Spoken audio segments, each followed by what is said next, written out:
Alors, c'est une reconnaissance de l'esclavage. Explicite, rien à dire. Mais l'explication qu'il donne, c'est elle qui est un peu drôle. On va y arriver. Donc, en plus, il y a plus de 20 versets qui reconnaissent l'esclavage. Et les penseurs, en quelque sorte, qui essayent de moderniser, ils ne savent pas quoi faire de ces versets-là. Ils sont clairs. L'esclavage a existé et elle a été entretenue par l'islam. Quoi qu'ils puissent dire. Mais je vous ramènerai leur réponse et on va la décortiquer.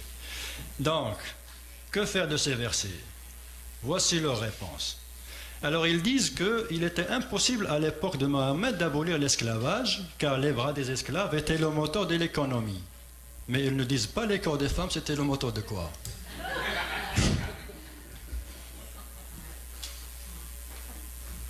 Ils disent aussi qu'une abolition hâtive aurait conduit à un effondrement social chaotique. D'accord, on va vous suivre. Ils disent aussi que l'islam a préféré assécher les sources qui alimentaient le bassin de l'esclavage. C'est-à-dire, il a beaucoup insisté sur affranchir les gens, mais sans obligation. Si vous faites une infraction religieuse, la pénalité, c'est d'affranchir un... Bon, il y en a plusieurs, on ne va pas rentrer dans les détails. Mais c'est ça leur explication. Ils disent que c'était pas possible à l'époque, c'était le moteur de l'économie, les femmes, ils n'ont pas précisé c'était le moteur de quoi. Bon, tout ça, vous l'avez très bien compris. Sauf que, ça c'est génial, sauf que, 1200 années, le résultat n'était pas au rendez-vous. Voilà pourquoi. Personne n'est en mesure de nier que dans l'histoire du monde musulman, aucun religieux, ni intellectuel, ni politicien n'a eu l'idée ou l'audace d'appeler à affranchir les esclaves. C'est une réalité. Il n'y a pas eu la moindre petite tentative d'affranchir les esclaves pendant 1200 années. Pire que ça, les savants musulmans, ils enseignaient l'islam dans la mosquée, les versets, tatata, blablabla, tout ça. Mais en rentrant chez lui, il avait des esclaves dans son écurie. Vous voyez? Pire que ça, jusqu'aux années 20, les années 20, il y avait encore des marchés d'esclaves dans certains pays du monde musulman, dans certaines villes. Ça faisait partie de la coutume. Et ce qui est encore plus grave que ça, c'est que dans ces marchés-là, j'ai même entendu, entre parenthèses, ça reste à vérifier, j'ai entendu qu'il y avait un marché d'esclaves à côté de la mosquée sacrée à la Mecque, jusqu'aux années 20, jusqu'au début du siècle dernier. Le pire dans tout ça, c'est que dans ces souks, les gens faisaient la prière dans la mosquée et rentraient dans le souk, achetaient des hommes, des femmes, des enfants, et les documents avec lesquels on s'échangeait où on faisait les transactions, c'était des documents avec lesquels on commence louange à Dieu, le tout miséricordieux, la louange qu'on a vue tout à l'heure, au nom de Dieu et ainsi de suite. Les gens se vendaient et s'achetaient au nom de Dieu pendant 1200 années. Mais ils n'ont pas le courage de l'avouer. Donc, l'esclavage et l'islam ont vécu ensemble 1200 années, depuis le premier Mohammed à Médine jusqu'au dernier Mohammed à Istanbul. L'esclavage a été aboli après la chute de l'Empire ottoman, par la force de la mondialisation de l'époque. Mais l'islam n'a jamais touché à l'esclavage. Ils n'ont jamais touché à ça. C'était la coutume, on vivait avec et bon, pas de problème, et ainsi de suite. Que l'on vienne maintenant défendre la position de l'islam vis-à-vis de l'esclavage, je ne vois pas comment. Je ne vois pas comment. S'il y a eu affranchissement de l'esclavage, des esclaves, c'est l'Occident qui l'a fait. C'est Abraham Lincoln qui a affranchi les esclaves. Ce n'est pas les musulmans. Les musulmans, ils ont été forcés de suivre parce qu'ils étaient faibles. Et le jour où, si jamais ça arrive, ils redeviendront forts, l'esclavage va revenir. Ça, c'est une conclusion. So that Jesus story was copied from Egypt. So Jesus, what was Jesus? Jesus, there was nobody called Jesus. They say that Abdul Latif, but can call me Nana Prodi. Yes, we were born into Islam, so we're given these names. They said we are God's children. We fear God the most. So they should pass through religion and tell us that Allah abhors spirituality. So we shouldn't dive into spirituality as Muslims. Then through Christianity, they told our Christian brothers and sisters that our idols are blasphemous. So she threw them away. But they are grossly engaged in them.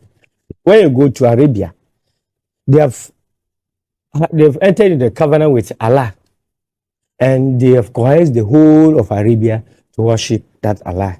This was done by one King Saud. He fought the other tribes and then composed them into a country called Saudi Arabia. So all Muslims, including me in Africa, we are worshiping the Arabian God.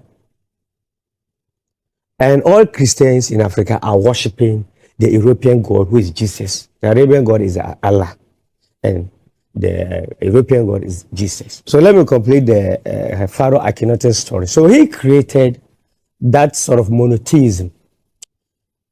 He combined two gods' names, Amun, Ra. Amun at the time was the most powerful god. So he created monotheism even before any Abraham was born. And they worship that deity as their creator God. And they even named their children after Amun. When Muslims and Christians pray, they say Amen. That is their name. Ancient Arabia called God Imani. Libya, Syria, they also call him Iman. So when you conjure the spirit, you have to give the spirit your name. So somebody who is mischievous, who wants to teach you how to conjure the spirit, will not disclose this secret to you. Then the person will tell you that spirit is called this, like Allah. So anything you do in the name of that Allah, the spirit will bless that person. Anybody who gave that spirit the name Allah. You mentioned it, you become a slave to that person, Good. and that spirit become powerful for that person. But, who gave it that name? You gave him that name. Because you are calling that name in the person's name. Go, you are calling the spirit through the person. So we all Muslims on the African continent who are slaughtering livestock or animals in the name of Allah are actually doing that for the Arabians. That is why they don't do anything in that country. They don't work, but they are living in a place. So when you leave your land's gods and you are worshiping other people's gods, they can't bless you because your forefathers didn't have a covenant with them. How do we take her back? Good. So we'll get there. No. Let's talk about that now. The best way to take her back is to ban all foreign religions. That is what Rwanda did. And today Rwanda is now like heaven. Paul Kagame came and closed all churches and mosques. So we should ban them and do what? We should close all churches and mosques. And then we can even turn them into factories and what have you. Then we should change all our names back to our ancestors. The very person who enslaved your ancestor, your forefather, is the same person who came and taught you your religion and your concept of God. Do you think the person will tell you the truth? Yes. These Arabians were those who enslaved our forefathers. They even castrated them. And it's these same people who came and they taught us our concept of God. And they are telling us Allah is the creator. That is what they are supposed to do.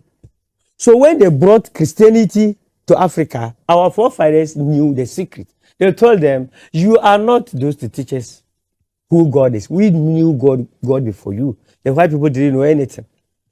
So they gave them order to war with them, conquer them, and coerce them into the religion. Christianity and Islam by nature, they are bullies of African culture. It is expressed in their intolerance of other people who believe differently from who they are. So here's a simple example. If a Muslim walks into this village, the first object is to build a mosque and make everyone in that village a Muslim. It changes your timetable of waking up. You wake up at 5, changes your fashion, changes the way you bury your loved ones. Now you must do everything according to Islamic law. The same thing is true with Christianity. Christianity walks into a space First thing they want to do, as a Zulu, as a Xhosa, you take off your shirt and put on your beautiful beads, and you walk up to church. Christianity will look at you. Though now there's a bit of tolerance, but the first glance is unacceptable, because the God that Christianity has does not have tolerance for culture. Does not. Rather, I would rather take off that thing, put on your shirt, put a tie on you, put a jacket, polish your shoes, and say, now you look nice. Because apparently you must become European first before you can become Christian. In order for God to accept you, He cannot accept you in your authenticity. He needs first to take you through the culture of the dominant culture, which is the colonial culture, before you can actually become an acceptable Christian. An intelligent conversation needs to take place where we say, is everything that we are doing in the Christian church Christian? Or some of the things, norms, and rituals that we are performing are actually European culture, but now they've been couched and packaged as Christianity. The way we sing, for example, the way we dress, for example, the way we eat, for example, the way we celebrate our things. So that is why we have several denominations in Christianity and several sects in Islam. All because of business. Business. Saudi gets about $120 billion every year out of pilgrimage. So we have two forms of Christians. The false religion, which they've converted a lot of people into it. So you are just there wasting your time. You raise your hand to pray to a false God. You're praying to nobody. But they do the practicality over there in the Catholic Church, the Vatican. So right now, as I speak, the Vatican, which constitutes about 802 people in the 2020 population census, that year, 802 people, with a land mass of 0.2 square kilometers, is richer than the whole of African continent. And it is the richest single entity in the whole world, second to only the United States government. They have assets worth over $10 trillion. Because when they opened the churches worldwide, when the tithes were coming, they didn't spend them, they invested them.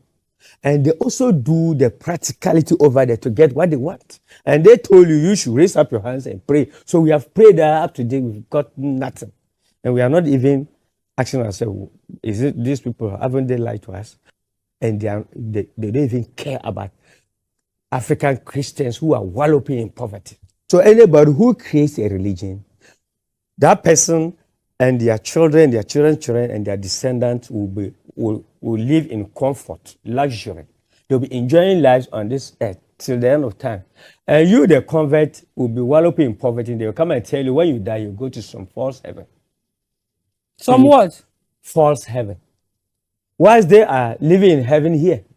So when the Vatican, the Catholic Church was amassing wealth, others came to realize it. Britain and America saw that there was something secret they were keeping from them. So they also severed themselves and formed the Anglican Church, English American Church. Then that was when other people started creating. So that is why we have several denominations in Christianity and several sects in Islam. All because of business. Business. So the Arabians, the Saudi monarch is richer than the whole of African continent. But he's not even helping we, the poor Muslims in this country. And every year, we still send money to them in the form of pilgrimage. And they are taking.